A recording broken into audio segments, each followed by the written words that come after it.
Going to take a look at the stock market this morning. We've got obviously a bad reaction to the CPI report. I guess there's the possibility that this is starting a bloodbath phase. We're starting to get at least into the timing band, I guess, for this daily cycle low to bottom. It's a little bit early, but then again, this daily cycle right here was really long, so you'd kind of expect maybe a sort of short cycle anyway. So we're kind of moving into that timing band, and I've noted before that these bloodbath phases, they kind of start when an important support zone gets broken. One could argue that this was the support zone here, and that maybe it was starting right here, but then we keep getting these interventions. The government, the administration is trying to prop this market up ahead of the midterms. And so you get these, just ridiculous rallies these are not produced by any real institutional buying. There's no institutions that are going to buy this market right now, not with the Fed being clear that they are basically trying to create a recession. So there's not going to be any institutional money buying this. So this has to be a plunge protection team intervention, and it has all the earmarks of one. And the same thing right here. This is just not organic buying. This is an attempt to stop the crash ahead of the election, and these interventions in the market should just make the crash when it comes worse. They aren't allowing the market to trade down naturally. So the question at this point is, if this is the beginning of the bloodbath phase, then generally they run about 4 to 5 days, or I'm sorry, 5 to 7 days before they finish, and then the question would be is how far down does the crash go before we get a bottom? So let me widen this chart and then put the Fibonacci retracement in there and lay out a best case scenario and a worst case scenario. All right, so I think I posted this chart in one of my premium reports earlier in the week. I said I thought that the intermediate decline would at least need to come down and tag this 50% retracement. It's pretty close to that this morning, so that would be a potential spot for the intermediate decline to bottom, would be right in here. The problem is that in theory anyway, this is only day one of the bloodbath phase. If we've got 4 to 6 more days to go, then you would think that this level is probably going to get breached.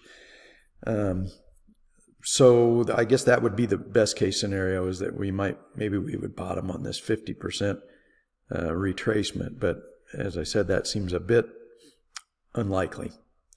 The worst case scenario, and the odds of this are starting to increase. It's always been a very small chance that this could happen, but I especially think these interventions to try and prop up the market are making it more likely that this could happen.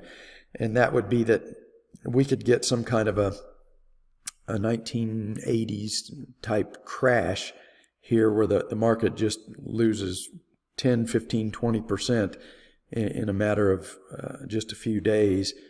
And we slice through this 50% retracement, maybe slice through the 61% retracement, and we get down here to 3,000 or lower. In that scenario, I think the Fed is forced to stop their interest rate hiking campaign and at least go on pause. And I think that would give us a bottom. I think the metals and commodities would give us a very strong counter trend rally that I've been expecting here at some point. I don't think the CRB is going to make higher highs at this point, though, and then the recession, which I think is inevitable, will it'll start to become apparent. We'll start to lose jobs, and then I think the market would roll over again. After what would probably be a nice bounce, I think everything rolls over again as the recession starts to become apparent and intensify, and then come down and make a lower low. And because this is potentially left translating, there is a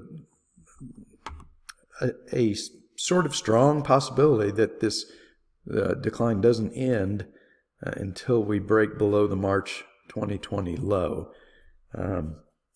How we get there is another, that's the big question. Do we get there with a huge 1980 style crash that comes down here real quick, and then we bounce and come back down and maybe marginally undercut that next spring or summer, and that's our final 4-year cycle low? Or do we stair step down gradually over the next year and a half, 2 years, and get our undercut of this, like maybe in the spring of 2024? A month ago, I would have said the odds would vastly favor the stair stepping down and a bottom in 2024. These interventions to try and control the market, I think, are rapidly increasing the odds that we might get a 1980 style crash. So now let me put one more chart up here for you. All right, this is the long-term weekly chart. This is the 200-week moving average. And I'm going to show this one because it's an example of regression, which clearly is underway. And I've gone over this before. I call it the rubber band theory. The further you stretch the rubber band in one direction, the more violently it usually snaps back in the other direction once the buying pressure or selling pressure is released. And we've got our top, and you can see, this entire bull market here. You can see exactly how extreme this move has become to the upside above this 200-week moving average. It was pretty extreme here too. You can see the reaction took price, a significant degree below the 200-week moving average. We got stretched much, much further at this top.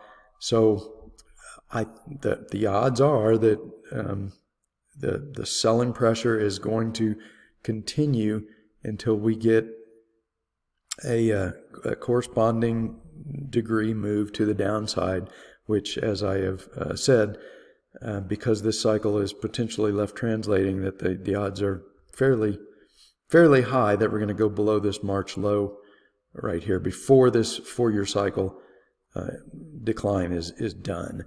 So we're just now breaking below the 200-week moving average. I don't think there's much chance at all that this stops here. I think we've got a lot further to go to the downside to offset this stretch to the upside. The question now is just whether it comes as a massive crash between now and the elections, and maybe over the next 4 to 6 days, or whether we continue to kind of stair step down as we have been doing, and then we just drag this out for another 1.5 years, 2 years, and we get our bottom in maybe early 2024. That bottom would still be expected to come below the March 2020 low, but it would just take a lot longer to get there. Whereas the crash scenario, which is becoming more likely, would probably happen pretty quickly, and then the Fed would pause, we'd get a bounce, and then we would probably get an undercut of that low in the spring, when the recession would presumably be at its depths.